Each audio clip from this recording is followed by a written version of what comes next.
All right, happy day, everybody. Happy Martin Luther King Jr. birthday on January 18th. I hope you're having a great day today, thinking about what America is, what it has become because of great people like Martin Luther King. Let's look right here at one of his quotes. Life's most persistent and urgent question is this.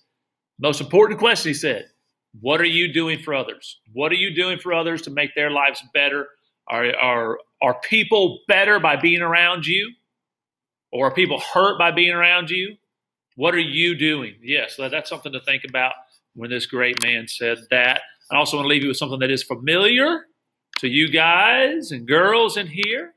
All right. Martin Luther King said this: I look to a day when people will not be judged by the color of their skin. He does not want us to be judged whether we are white, black, whatever, but by the content of our character. And what he means by that is, are we trustworthy? Do we respect people? Do we live up to our responsibilities? Are we fair to each other? Do we care about each other?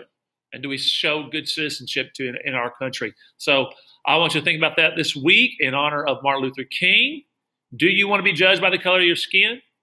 Or do you want to be judged by the content of your character and what you do? All right, guys. There's a little bit from Martin Luther King. Show respect, trustworthy, live up to your responsibilities. And right now your responsibility is to be a good student as we continue our trip into the Roman Republic. Yes, so this is what everything that Rome will eventually own. They started at a little bitty spot. Now we're going into the Republic. Good deal. Okay, we'll be looking at a few people, a group called the patricians, the plebeians, freemen, slaves, and the way the government was set up in Rome. Here's the Senate. We'll talk about the Senate, where there's 300 members there.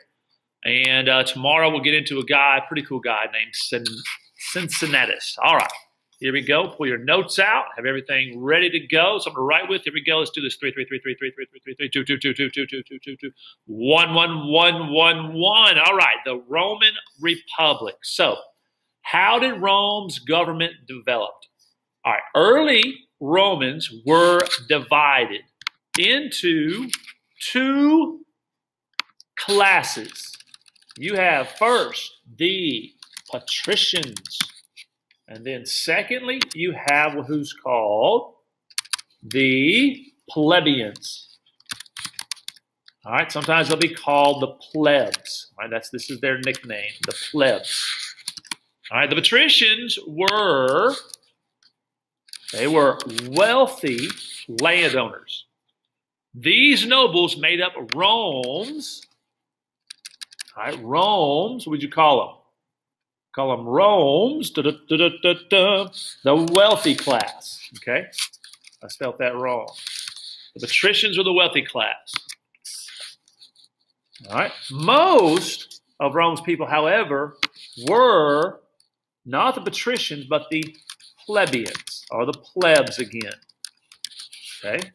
So most of us, all of us, if we lived in Rome, we would be a plebeian, okay? This group included artisans, shop workers, and owners of small farms. Both patricians and plebeian men were Roman citizens. So not everybody was a citizen, just the men. All right, they had the right to vote and the responsibility to pay taxes and serve in the army. That's right. However, plebeians had less social status than the patricians. Marriage between members of the two classes was forbidden. All right. Plebeians, or what did I call them earlier? Or plebs, also lacked an important, all right, political right. They could not hold public office. So it was better to be a patrician. They had a lot more. All right, let's get into this next question here. How did Rome's government work? We're going to look at some of it, and we'll add some more to this later on in the week. So first, let's start off like this. Rome had a tripartite, or a three-part government, a lot like America's. All right, one group of people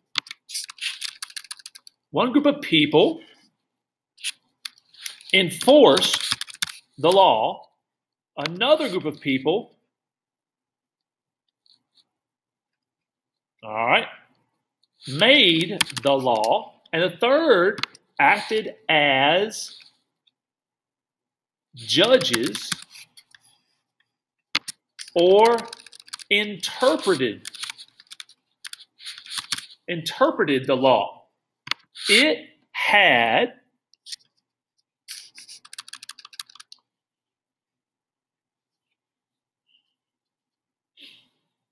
it had checks and balances. So,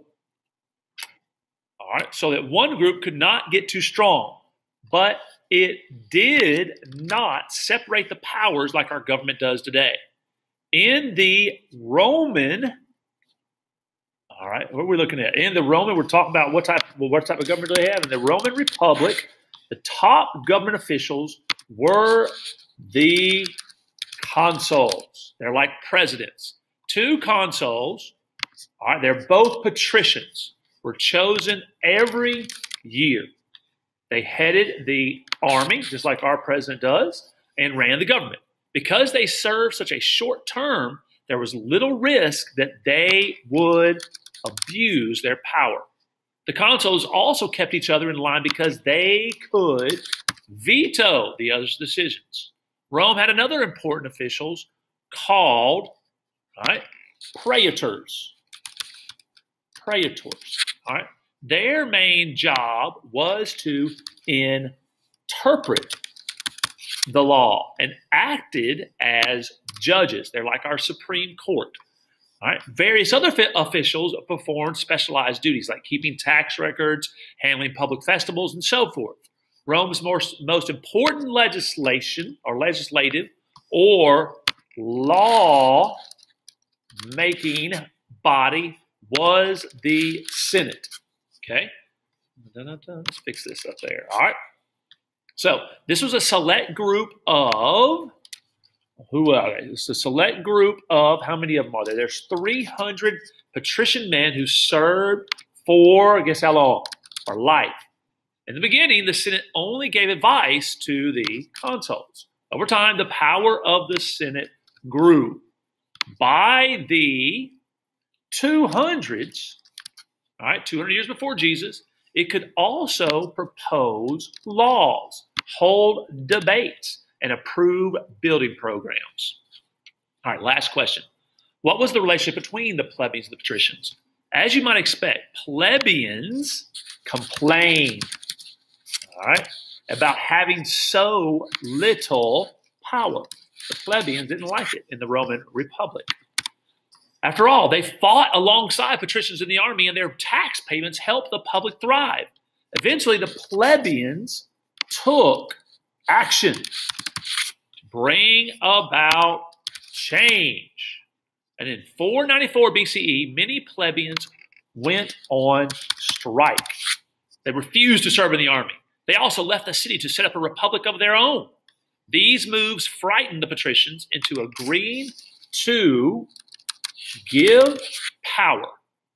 In 471 BCE, the plebeians were allowed to set up their own representative body called the, this is called the, the Council,